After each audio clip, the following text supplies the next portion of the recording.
Hey guys, Mrs. Arden here, coming at you to help you with day 17 AMI. Happy Tuesday. So today, just like yesterday, goes off of that article that's at the end of your packet, or I've got it posted for you in Google Classroom, the one titled Black Soldiers in the Civil War. Okay, so make sure you've read that article and read it carefully. Yesterday, you had to answer a question about the central idea or the main idea of the article. Today, you're going to be doing a sequencing activity, which means putting key events in order of their time. Okay, so if you want to do this on paper, and that's completely fine, you can put it in boxes, kind of like your packet shows you here, right? Where the first event, then second, third on a timeline. Okay, so you're welcome to do that on paper and then take a picture of it and send it to me, or do it in a Google Doc and share it with me, however you want. Okay, if you want to do it in the Google form, I've also got it for you, but it's going to be in a different kind of setup. Okay, so I'm going to do it like by words, putting them in order. So here's the question. Carefully read the attached article, Black Soldiers in the Civil War, attached in Google Classroom or at the end of your packet if you're going to do it on paper.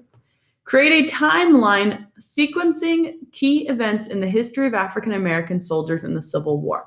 So you just read an entire article about African Americans in the Civil War and all the different roles they played and contributions and the fight kind of to be able to even join in the war.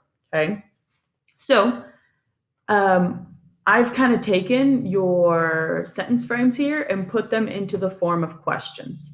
So the first key event in the history of African American soldiers in the Civil War was, and you'll put your answer here, the next key event, then, and finally. Okay, so there are 4 spaces for events here.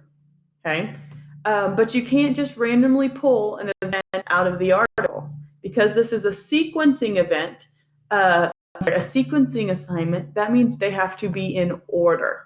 Okay, they have to go in order according to time. So if something happened in 1861 and then another event happened in 1860, the event that happened in 1860 needs to go first. Okay, so what I suggest doing is, as you're reading the article, maybe jot down on a piece of paper your key events that you want to use.